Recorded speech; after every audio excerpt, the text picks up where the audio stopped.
નમસ્કાર, હું છું ગોપી ઘાંગર અને આપ જોઈ રહ્યા છો નિર્ભય ન્યૂઝ. મારી સાથે અત્યારે સ્ક્રીન પર તમને ગોપાલ ઇટાલિયા ધારાસભ્ય વિસાવદર દેખાઈ રહ્યા છે. તેમની સાથે આજે ચર્ચા કરવાની છે ખેડૂતોના મુદ્દે, કારણ કે ખેડૂતોની આજે જે ટ્રેક્ટર રેલી છે એ હવે ગાંધીનગર પહોંચી ચૂકી છે અને આ આખા મામલે જો વાત કરવામાં આવે તો થાંભલા નાખવાની વાત, અને એ પણ ખેડૂતના ખેતરમાં થાંભલા નાખવાની વાત. અને એક તરફ આ ટ્રેક્ટર રેલી હતી, બીજી તરફ ગોપાલ ઇટાલિયાએ પહેલા કહ્યું કે પોતે આવવાના છે, પછી એમને રાત્રે એક નવો વિડીયો બનાવ્યો કે હવે નથી આવી રહ્યા. કોંગ્રેસે સવાલ ઉભા કર્યા, પણ ગોપાલભાઈ, મારો સવાલ અહીંયા એ છે કે શું ખેડૂતોના મુદ્દે રાજનીતિ થવી જોઈએ? કારણ કે એક તરફ કોંગ્રેસ ક્રેડિટ ખાવાની વાત કરે, બીજી તરફ આમ આદમી પાર્ટી છે. તમને શું લાગી રહ્યું છે, ખેડૂતોના મુદ્દે રાજકારણ થવું જોઈએ? કારણ કે ખેડૂત તો ખેડૂત છે. નહીં બેન, રાજનીતિ બધા મુદ્દે થવી જ જોઈએ. દેશમાં એવો કોઈ મુદ્દો જ નથી કે જે મુદ્દામાં રાજનીતિ ન હોય, અને જે મુદ્દામાં રાજનીતિ નથી એ મુદ્દાનું કોઈ નિરાકરણ નથી. એટલે આપણે બધાએ દેશના નાગરિક તરીકે પહેલા એ વાતને હંમેશા માટે ચોખવટ હોવી જોઈએ કે કોઈ પણ વિષયમાં રાજનીતિ થવી જ જોઈએ, અને રાજનીતિ થાય છે પછી જ એનું પરિણામ મળે છે. સીધે સીધું પરિણામ નથી મળતું. એનો દાખલો કહું કે આ ફિક્સ પગારનો મુદ્દો ગુજરાતમાં હાલે છે કેટલા 20-25 વર્ષથી. આવ્યું કોઈ પરિણામ? કેમ ન આવ્યું? કેમ કે એમાં રાજનીતિ નથી થતી, પોલિટિકલ માણસો ઇન્વોલ્વ નથી, રાજકીય કાર્યક્રમો, રાજકીય નિવેદનો, રાજકીય ટીકા ટિપ્પણીઓ નથી, એટલે એનો કોઈ નિવેડો નથી આવતો. આંગણવાડીની બહેનો, આશા વર્કર બહેનો, હોમગાર્ડના પગાર, પોલીસના પગાર, અનેક એવા મુદ્દાઓ છે કે જેમાં કોઈ રાજનીતિ નથી થતી, એટલે એનું કોઈ નિરાકરણ આવતું નથી. જે મુદ્દામાં બેન રાજનીતિ થાય છે એનો રસ્તો નીકળે છે, ચાહે ખેડૂતોનો મુદ્દો હોય કે ચાહે અલગ અલગ બીજા અન્ય મજૂરોના મુદ્દા હોય, શાળાના મુદ્દા હોય. જેમાં રાજનીતિ થાય છે એમાં રસ્તો નીકળે છે. એટલે કોઈ મુદ્દામાં રાજનીતિ થાય એ બહુ સારી બાબત કહેવાય. એટલે એમાં હું વ્યક્તિગત રીતે એવા અભિપ્રાયનો છું કે ખેડૂતોના વિષયમાં રાજનીતિ આવી તો આજે સરકાર સુધી ને ગાંધીનગર સુધી વાત પહોંચી ને. રાજનીતિ આવી એટલે જ તો ટ્રેક્ટર રેલી અત્યારે કોઈ પણ રીતે આવી, સીધી રીતે આવી, આડકતરી રીતે આવી, પરોક્ષ રીતે આવી, કોઈ પણ રીતે રાજનીતિ થઈ તો આજ ખેડૂતોનો મુદ્દો ગાંધીનગર પહોંચ્યો. હવે ગાંધીનગર છે એ દરેક પ્રશ્નનું નિરાકરણ લાવવાની સત્તાનું કેન્દ્ર છે. ત્યાં સુધી સામાન્ય સંજોગોમાં નથી કોઈ પહોંચી શકતો. રાજનીતિનું પગથિયું ચડો તો જ ગાંધીનગર સુધી પહોંચાય છે. એ આપણા દેશની વ્યવસ્થા છે ગોપીબેન. ગાંધીનગરનું પગથિયું ચડ્યા વગર કોઈ પણ પ્રશ્નનું કોઈ નિરાકરણ ક્યારેય આવવાનું નથી. ગાંધીનગરનું પગથિયું બિન રાજકીય રીતે ક્યારેય ચડી શકાતું નથી. કરો જાઓ બિન રાજકીય. અનેક લોકો બિન રાજકીય થઈ અને સચિવાલયના મેઇન ગેટેથી એન્ટ્રી પાસ કઢાવે, અંદર એક ગાવ જેટલું હાલીને બ્લોક નંબર 8 ને 9 ને 10 ને ફલાણી ઢેકણી સીએમઓમાં જાય, કાગળિયા કાગળિયા કર્યા કરે, કોઈ રસ્તો ખુલતો નથી. પણ એનો એ મુદ્દામાં જેવી રાજનીતિ એન્ટર થાય, વિરોધ પક્ષો એન્ટર થાય, વિરોધ પક્ષના મોટા મોટા નેતાઓ અંદર પડે, એટલે કંઈક રસ્તો નીકળે છે. એ આપણા દેશમાં, આપણા રાજ્યમાં આપણે જોતા આવ્યા છે. એટલે છેલ્લી વાર કે રાજનીતિ થવી જ જોઈએ, અને થાય છે એટલે જ નિરાકરણ આવશે. લ્યો, તમે કહો છો રાજનીતિ થવી જોઈએ, પણ એક તરફ જ્યાં આગળ આમ આદમી પાર્ટી, કારણ કે ખેડૂતો છે, ખેડૂતો તો બધાના છે, અને ખેડૂતોના પ્રશ્ને તો બધા જ લોકો આવ્યા છે, બધા જ વિપક્ષ ભેગા થઈ રહ્યા છે. કોંગ્રેસના પાલ આંબલિયા, લાલજીભાઈ બંને એવું કહી રહ્યા છે કે હવે આમ આદમી પાર્ટી શેના માટે મેદાનમાં આવી, જ્યારે ખરેખર મુદ્દો હતો ત્યારે ન આવી, અને હવે આમ આદમી પાર્ટી આવી એટલે ક્રેડિટ ખાવાની વાત કરી રહી છે આમ આદમી પાર્ટી. એટલે સારું. ખરેખર ગોપાલ ઇટાલિયા ક્રેડિટ ખાવા ત્યાં જઈ રહ્યા હતા? ના ભાઈ, હું તો રોટલી શાક ખાઉં છું, છાશ ખાવ, દાળ ભાત ખાવ, અત્યારે સિઝન છે કેરી ખાવ. ક્રેડિટ એટલે કેવી રીતે ખવાય? ચમચીથી ખવાય? વાટકામાં ભરીને ખવાય? આ કઈ ખાવાની વસ્તુ છે? એ તો એટલે જનતા તમે જેને, જનતા ગોપીબેન સાંભળો, જનતા જેને પ્રેમ કરે એને જનતા માન આપે, સન્માન આપે, જવાબદારી સોંપે, એ બધું કરતી હોય છે. અત્યારે ખેડૂતોનો જે મુદ્દો છે એમાં ક્રેડિટ, હું એમ કહું છું કે બધી જ ક્રેડિટ કોથળા ભરીને અને કોથળાને ખટારામ ભરી અને કોંગ્રેસના કાર્યાલયે ઠાલવી આવજો, એવી મારી ગુજરાતભરના ખેડૂતોની વિનંતી છે. ગોપાલ ઇટાલિયાને કે આમ આદમી પાર્ટીને કોઈએ કોઈ ક્રેડિટ આપીને, અને કદાચ ભૂલથી ક્યાંક અમારા પોસ્ટ ઉપર કોઈ સારી કોમેન્ટ કરી જશે ને તો એ કોમેન્ટને કોથળા ભરીને અમે કોંગ્રેસના કાર્યાલય આપી આવશું. મજા કરો ને વાલા. વાત ખેડૂતોની થઈ રહી છે, ક્રેડિટની થઈ રહી છે. અને એમાં હું ક્રેડિટ શું, એટલે ધારો કે ગોપાલભાઈ ત્યાં ઊભા છે આંદોલનમાં, બે નિવેદન આપે છે, ખેડૂતોનો જોશ જુસ્સો વધે એવું કંઈક એનું કામ કરે છે, એનાથી ક્રેડિટ મળી ગઈ. હવે એ ક્રેડિટ કઈ નરસિંહ મહેતાની ઊંડી તો નથી કે વટાવો તો રોકડા થઈ જાય. ગોપીબેન, ફેબ્રુઆરી મહિનામાં બજેટ સત્ર હતું અને તમે તો ત્યાં વિધાનસભા આવીને બધું કવર કરતા જ હતા. કોંગ્રેસ પાર્ટી આખીએ, એના ધારાસભ્યએ, વિરોધ પક્ષના નેતાએ, દંડકે, મુખ્ય દંડકે, કોઈએ ક્યાંય વીજળીના જબરજસ્તીથી નાખવામાં આવતા થાંભલા બાબતે એક પણ મુદ્દાની રજૂઆત કરી હોય એવું તમારા ધ્યાનમાં છે પત્રકાર તરીકે? કયો. ગોપાલભાઈ ઇટાલિયાએ વિસાવદરના ખેડૂતોના આશીર્વાદથી ધારાસભ્ય બન્યા પછી વિધાનસભાનું પહેલું મોટું સત્ર બન્યું ફેબ્રુઆરીમાં, ત્યારે 3 વખત આ વીજળી કંપનીની દાદાગીરી બાબતે મેં રજૂઆત કરી છે રેકર્ડ ઉપર. એક, કે તારાંકિત પ્રશ્નના સ્વરૂપમાં મેં પ્રશ્ન પૂછ્યો. બીજું, કે કાપ દરખાસ્તના સ્વરૂપમાં મેં સરકારનું ધ્યાન ખેંચવાની કોશિશ કરી. અને ત્રીજું, કે વિધાનસભાના છેલ્લા દિવસે રાત્રે 10 વાગ્યે પ્રાઇવેટ મેમ્બર બિલ મેં દાખલ કર્યું. મારું પ્રાઇવેટ મેમ્બર બિલ, ગોપીબેન યાદ રાખજો અને ગુજરાતના ખેડૂતો નોંધ લે, મારું વીજળીના થાંભલાઓ દાદાગીરીથી ભાડે પોલીસ લાવીને નાખે છે એના બદલામાં ખેડૂતોને કાયદા પ્રમાણેનું વળતર મળે, ખેડૂતોને વાંધા અરજી આપવાનો અધિકાર મળે, ખેડૂતોની જમીનનો જે ટુકડો એને થયા વગર રહી જાય છે થાંભલા અને કોરિડોરના કારણે, એનું પણ ભવિષ્યમાં વળતર મળે, ખેડૂતોની ખેતરમાંથી નીકળતી લાઈનના કારણે કંઈ નુકસાન થાય પાકમાં તો એનું પણ ભવિષ્યમાં વળતર મળે, આવા પ્રકારની જોગવાઈ કરતું પ્રાઇવેટ મેમ્બર બિલ એટલે કે ઇલેક્ટ્રિસિટી એમેન્ડમેન્ટ બિલ વિધાનસભાના છેલ્લા દિવસે રાત્રે 10 વાગે વિધાનસભામાં મેં જ્યારે રજૂ કર્યું ત્યારે કોંગ્રેસ પક્ષનો એક પણ ધારાસભ્ય ગૃહની અંદર હાજર નહોતા. તમારી જાણ ખાતર, આ તો ઓફિશિયલ રેકર્ડ છે, કઈ હું બોલું માનવું નહીં. રાતના 10 વાગ્યા સુધી હું વિધાનસભાની અંદર બેઠો, મારો વારો આવે ત્યાં સુધી હું બેઠો, અને મારો વારો ન આવે ત્યાં સુધી જે કાંઈ ત્યાં અંદર ચાલતું હોય, યુસીસી બિલની ચર્ચા ચાલતી હતી અને યુસીસી ઉપર ભાજપના નેતાઓ બેફામ હસી મજાક, ટીકા ટિપ્પણી, હિન્દુ, મુસલમાન, ગદ્દાર, દેશદ્રોહી, આવું બધું ઠઠ્ઠા મશ્કરી કાર્યક્રમ કરતા હતા, વિરોધ પક્ષોની મજાક ઉડાવવાનું કાર્યક્રમ કરતા હતા. પણ હું એ મજાક સાંભળીને અમારું અપમાન કરતા હતા વિરોધ પક્ષના નેતાઓનું, આગેવાનોની ઠઠ્ઠા મશ્કરી, છતાંય હું ત્યાં બેઠો. શું કામ? કે યુસીસીના બિલની ચર્ચા પૂરી થાય એટલે તરત પછી ગોપાલ ઇટાલિયાનું વીજળી સુધારા બિલ રજૂ થવાનું હતું. તો અમે મજાક, મસ્કરી, મેણા ટોણા સહન કરીને રાતના 10 વાગ્યા સુધી બેસીને વિધાનસભામાં ખેડૂતોનો મુદ્દો રેકર્ડ ઉપર આવે એ કોશિશ મેં કરી છે. હવે કોંગ્રેસના લોકો જવાબ આપે કે તમારા માણસો રાત સુધી બેઠા કેમ નહીં? વીજળી સુધારા બિલ આવવાનું હતું તો વિધાનસભામાં એમેન્ડમેન્ટ બિલ આવવાનું હતું, ઇલેક્ટ્રિસિટી એમેન્ડમેન્ટ બિલ, કલમ 164માં સુધારો કરી 164, 164A થી 164H સુધીની કલમનો ઉમેરો કરતું બિલ મેં મૂક્યું છે અને એમાં કોંગ્રેસનો એક પણ માણસ ગૃહમાં હાજર નહોતો. અને આજે એમ કે છે કે ગોપાલભાઈ ઇટાલિયા ક્રેડિટ લેવા આવ્યા. ના બાપાના, અમે કોણ ક્રેડિટ લેનારા છીએ? અમે તો ખેડૂતના દીકરા છીએ. દીકરો બાપા અરે માટે કાંઈ કરે ગોપીબેન તો એની ક્રેડિટ ન લેવાની હોય, એ પણ તો ફરજ છે. પણ ગોપાલભાઈ, સવાલ એ જ છે ને કે ખેડૂતના દીકરા છો તો પછી ગઈકાલે તમે જે પહેલું તમારી જે અ, તમે નિવેદન આપ્યું હતું અને કહ્યું હતું એ આમ આદમી પાર્ટીના બેનરની પાછળથી, આમ તો તમે ખેતરમાં બેસીને ઘણું બધું નિવેદનો આપતા હો છો, તો ગઈકાલે કેમ ખેતરમાં બેસીને નિવેદન ના આપ્યું? આમ આદમી પાર્ટીના બેનર સાથે શેના માટે આપ્યું? ગઈકાલે બેનું ઓફિસમાં બેઠો હતો, સવારથી સાંજ સુધી મારો જનસંપર્ક કાર્યક્રમ હતો જાહેર થયેલો, અને બધાને ખબર જ છે સુરતમાં મારો કાર્યક્રમ હતો કે સુરતમાં વિસાવદર, ભેસાણ અને જુનાગઢના જે લોકો સુરતમાં રહેતા હોય એ લોકોએ પોતાના ધારાસભ્યને રૂબરૂ મળી કાંઈ વાત, રજૂઆત, ચર્ચા, સંવાદ કરવો હોય તો જનસંપર્ક દિવસ હતો મારો. એટલે હું આખો દિવસ ઓફિસમાં જ બેઠો હતો અને ઓફિસમાં હતો એટલે ઓફિસમાં બહાર બધા ખૂબ લોકો સતત આવતા હતા મળવા માટે. 2 લોકો આવે, બીજા 2 આવે, એ જાય તો બીજા 2 આવે એમ. એટલે હું ઓફિસ છોડીને ક્યાંય જઈ શકું તેમ નહોતો. અને પાર્ટીની ઓફિસમાં તો ચારો તરફ બેનર જ લાગેલા હોય ટોયલેટ સિવાય. તો હવે ઓફિસમાં વિડીયો ક્યાં બીજે બનાવવાનો? તો વિડીયો બનાવ, બેનર આવી ગયું. એટલે એ કઈ બેનર પાછળ શું છે એનો મુદ્દો નથી. મુદ્દો એ છે કે હું બોલ્યો છું.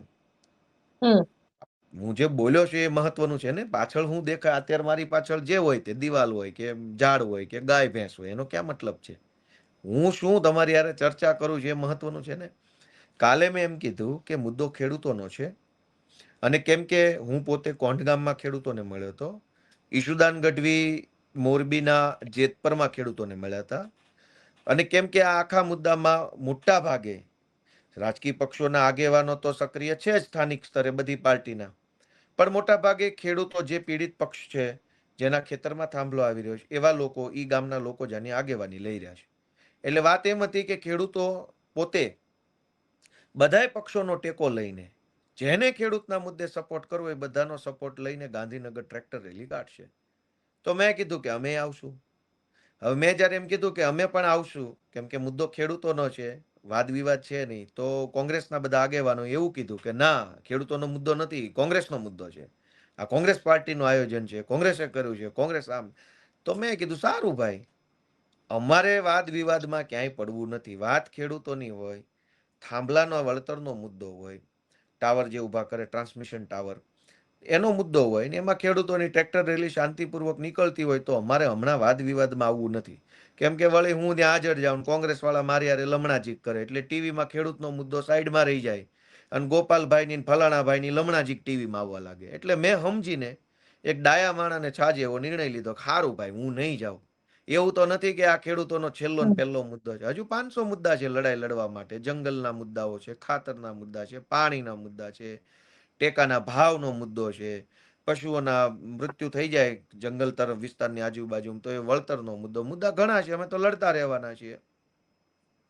ગોપાલભાઈ, કાંતિ અમૃત્યા અને પ્રકાશ વરમોરા બંને જણા ખેડૂતો જેતપરની અંદર ગયા હતા ખેડૂતોના મુદ્દે. ત્યાં આગળ ખેડૂતોની એક જ વસ્તુ હતી કે થાંભલા નાખવાના બંધ થવા જોઈએ, અથવા તો તેમને યોગ્ય વળતર આપવું જોઈએ. પણ આ મુદ્દે આ નેતાઓ કોઈ જવાબ નહોતા આપી શક્યા. તમને લાગે છે હવે આ વાતનું કોઈ સોલ્યુશન આવી શકે ખરું? બેન, કોઈ ભાજપનો નેતા શું કામ જવાબ આપી શકે? એની કોઈ બેન, એની કોઈ ન્યા કઈ હાલતું જ નથી.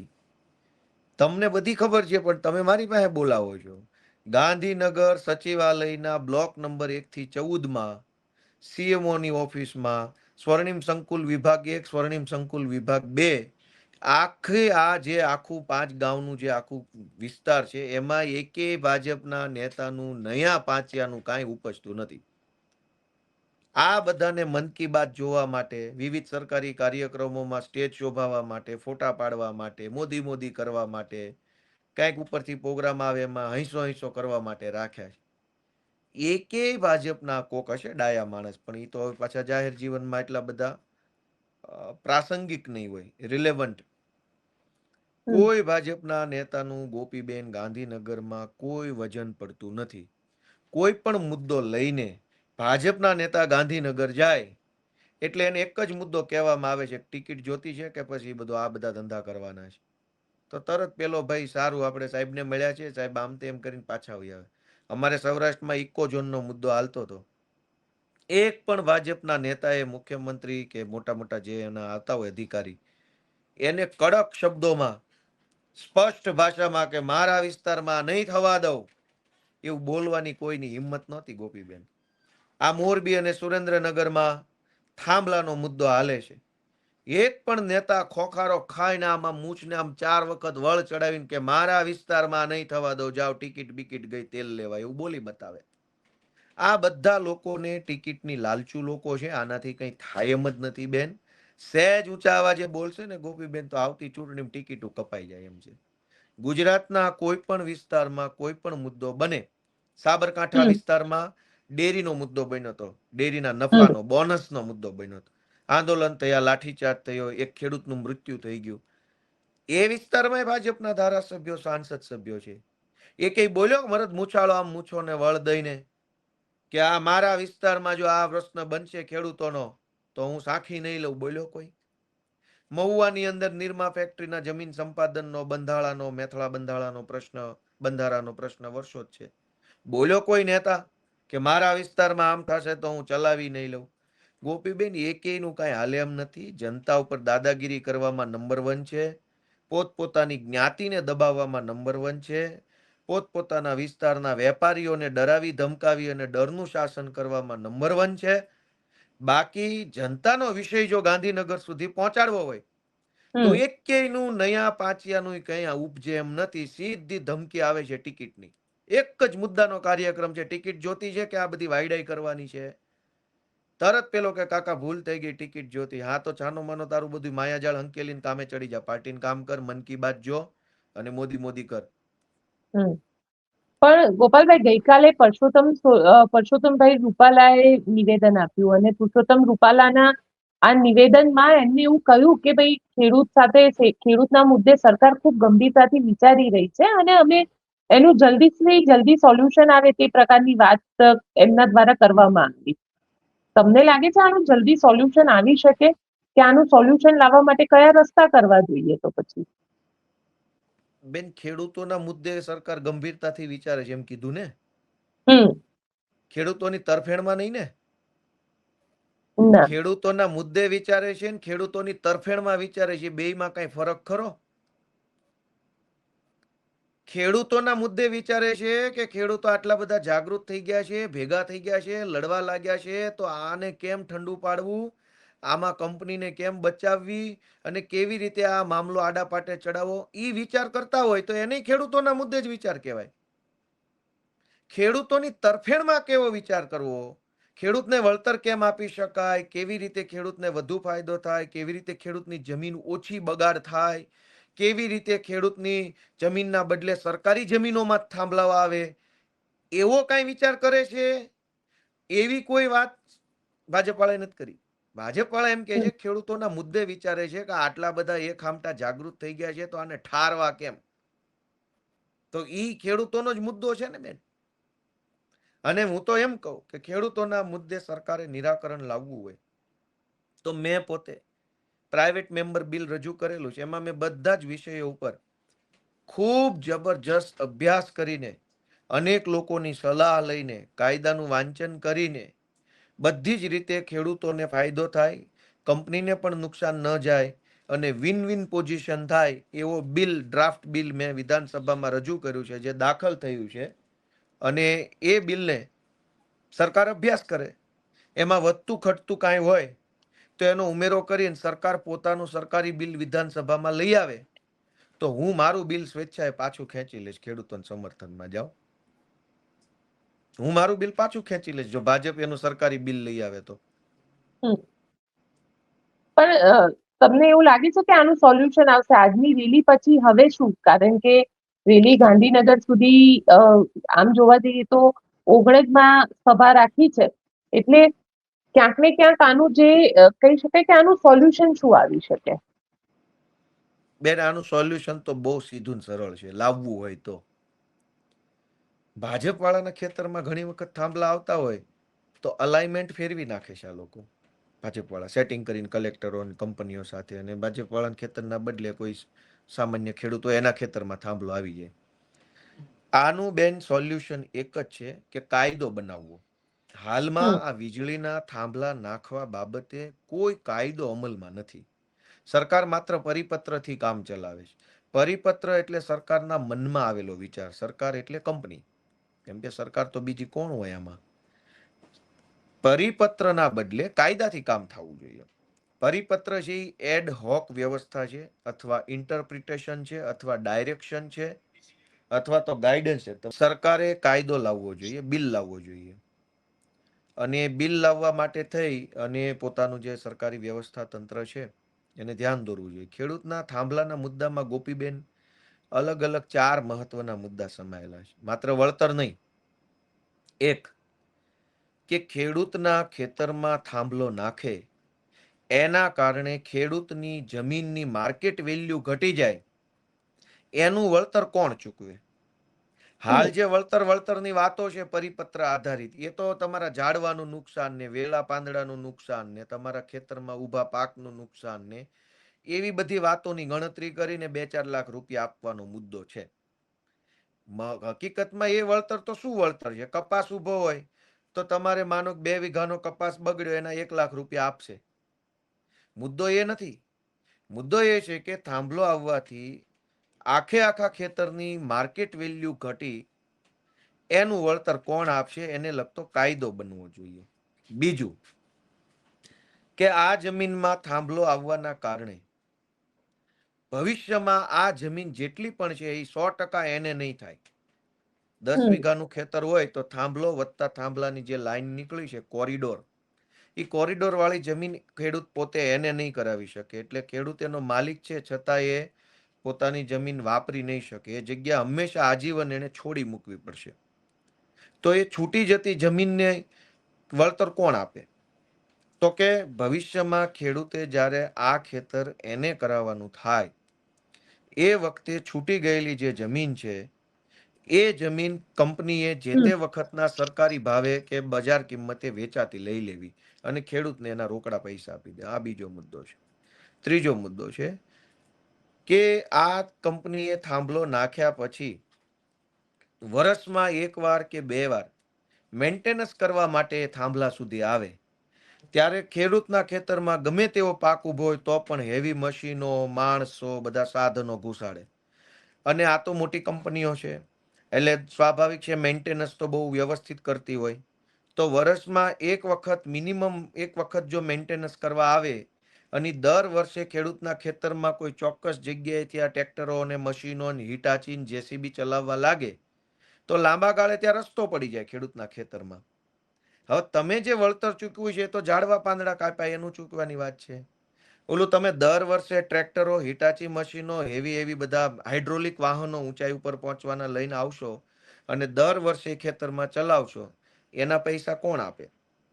હવે ગોપીબેન, હું તમારા ઘરના ફળિયામાંથી 1-2 વાર નીકળું તો બરાબર છે. રોજ નીકળું તો શું થાય? ડખો ન થાય? કોઈ બિલકુલ. પોતાના આંગણામાં થોડા હાલવા દેવાના છે? કોઈ શેઢે નો હાલવા દે. એકાબીજા ખેડૂતોને શેઢાની માથાકૂટ હાલતી હોય. હવે આ હમ લોકો દર વર્ષે મશીનો લઈને ઘૂસશે, એના જવાબદાર કોણ? અને બીજી વાત કે આ 3 મુદ્દા થઈ ગયા. જમીનની હમ કુલ માર્કેટ કિંમત ઘટે એનું વળતર, જમીનમાં વર્ષે મેન્ટેનન્સ કરવા માટે પોતાના વાહનો લઈને આવે એનું વળતર, આ જમીનનો ફૂલ ફ્લેજેડ યુઝ નથી થતો એટલે એને કર્યા પછી બાંધકામમાં કે બીજી ત્રીજી રીતે આ જમીનની ફૂલ કેપેસિટી ખેડૂત નથી વાપરી શકતો તો એનું વળતર. અને ચોથો મુદ્દો ગોપીબેન એવો છે કે આ જે ખેડૂત છે એને વાંધો લેવાનો અધિકાર અત્યારે આપતા નથી. હમ ભાડે પોલીસ લાવીને દાદાગીરીથી લાઈનો નાખી જાય. તો તમારા ખેતરમાં કે મકાનમાં કે દુકાનમાં સરકાર કંઈ પણ કરવા માંગતી હોય તો તમને એક વખત વાંધો રજૂ કરવાનો અધિકાર તો હોવો જોઈએ કે ન હોવો જોઈએ? કંઈક કહી તો શકવા જોઈએ ને કે ના ના નથી હમ કરવું, હા હમ હમ કરો તો ખેડૂત વાંધો રજૂ કરી શકવા જોઈએ. અને સરકારમાં એવો કાયદો હોવો જોઈએ કે બને ત્યાં સુધી સરકારી જમીનો ઉપર જ થાંભલા આવે. ગામોગામ ગૌચરની જમીનો પડી છે. ભાજપના અનેક નેતાઓએ ગૌચરો ખોદીને ખીણું કરી નાખી છે. તમામ ગામડાઓમાં ગૌચરની જમીનનું ભાજપના માફિયાઓએ ખોદી નાખી છે. તો ઈ ગૌચરની જમીન ઉપર થાંભલા નાખી દો, ક્યાં કોઈ ના પાડે છે? ગૌચરની જમીનો ભાજપના માફિયાઓ વાપરશે અને ખેડૂતની જમીન કંપની લઈ જાય છે. તો કોઈ કહેવા વાળું નથી ગોપીબેન કે તમે ગૌચરની જમીનો પર થાંભલા નાખો, સરકારી પડતર પર થાંભલા નાખો, જંગલની જમીનમાં થાંભલા નાખો. જંગલની જમીન છે, એક વખત થાંભલો નાખ્યો પછી રોજ ક્યાં દીપડા નહીં કોઈ આવીને ભડાકા કરી જવાનું છે. હમ સરકારનું બધું છે એ ભાજપના નેતાઓ વાપરશે અને કંપનીને કઈ જરૂર પડે તો ખેડૂતોની જમીન વાપરી જવાની. બિલકુલ, અહીંયા મુદ્દો ખેડૂતોની જમીનનો છે. જોઈએ હવે સરકાર આના મુદ્દે શું ડિસિઝન લે છે. ગોપાલભાઈ, આપ અમારી સાથે જોડાયા તેના માટે આપનો ખૂબ ખૂબ આભાર. આભાર. તો આપને અમારો રિપોર્ટ કેવો લાગ્યો મને કોમેન્ટ બોક્સમાં ચોક્કસથી લખીને જણાવજો અને સાથે સાથે એ પણ જણાવજો કે આપ શું માનો છો આ ખેડૂતોના મુદ્દે જે થાંભલા ઉભા કરવામાં આવી રહ્યા છે ખેડૂતોની જમીનની અંદર, એ થાંભલાને લઈને આપ શું વિચારો છો એ પણ કોમેન્ટમાં ચોક્કસથી લખજો. આભાર.